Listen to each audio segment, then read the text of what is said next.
I took Friday to my cave and gave him some bread, a bunch of raisins, and a cup of water. I then told him by actions to lie down and sleep on some dry straw and a blanket which I had placed there for him. When he woke up, he looked for me.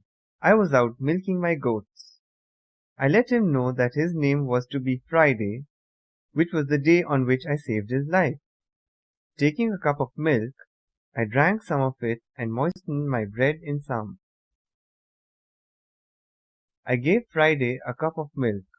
He did the same thing with his bread, showing by signs that he thought it very good. I gave him a pair of goatskin trousers, a goatskin coat, and a cap made of hare skin. He was very proud of his clothes, though he hardly knew how to get around in them at first. He had never worn clothes before.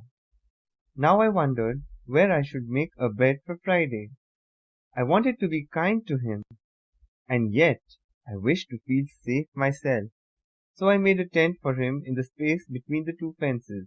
This tent opened by a door into my yard. The door was made to lock from the inside, and I locked it and took in my ladder every night, so that Friday could not reach me. Had I known what a true friend he was to me, I should not have wanted to lock him out. After a while, Friday knew English so well that I could talk to him about anything that I wished. I told him how I happened to be on the island, and how long I had been there, and what a hard time I had had at first to get food and make a home, and how lonely I had been until he came. I also taught him how to plant and harvest wheat and rice, and how to make baskets and dishes. He milked the goats every morning and evening, and made butter and cheese. One day I took Friday to see the boats that I had made. He pointed out to the first one and said he thought that it was too small. He liked the size of the larger boat, but it was cracked and rotten. He said that we could sail over to his country in a boat of that size. So now a new boat had to be made, and this time I wished to choose a tree near the shore, so that we could launch the boat without trouble. Friday picked out a good tree, for he knew much more about the trees on the island than I did.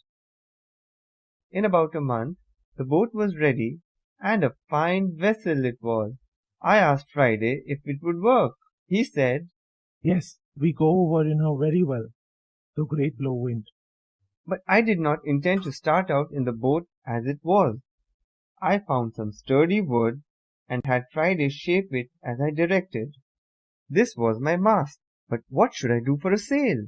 There were many pieces of old sails which I had had for 26 years, but they were mostly rotten. I looked them over carefully and found two large pieces which were quite good. These I sewed together. It took about 2 months to get the mast and sail ready.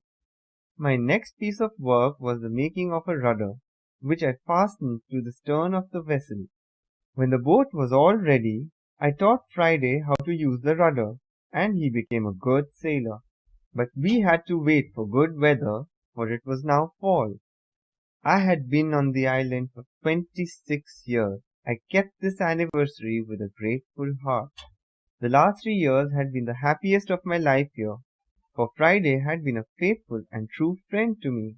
I had brought the boat up the creek to keep it safe from the storms, and Friday had covered it so thickly with the boughs of trees that the rain could scarcely get through at all.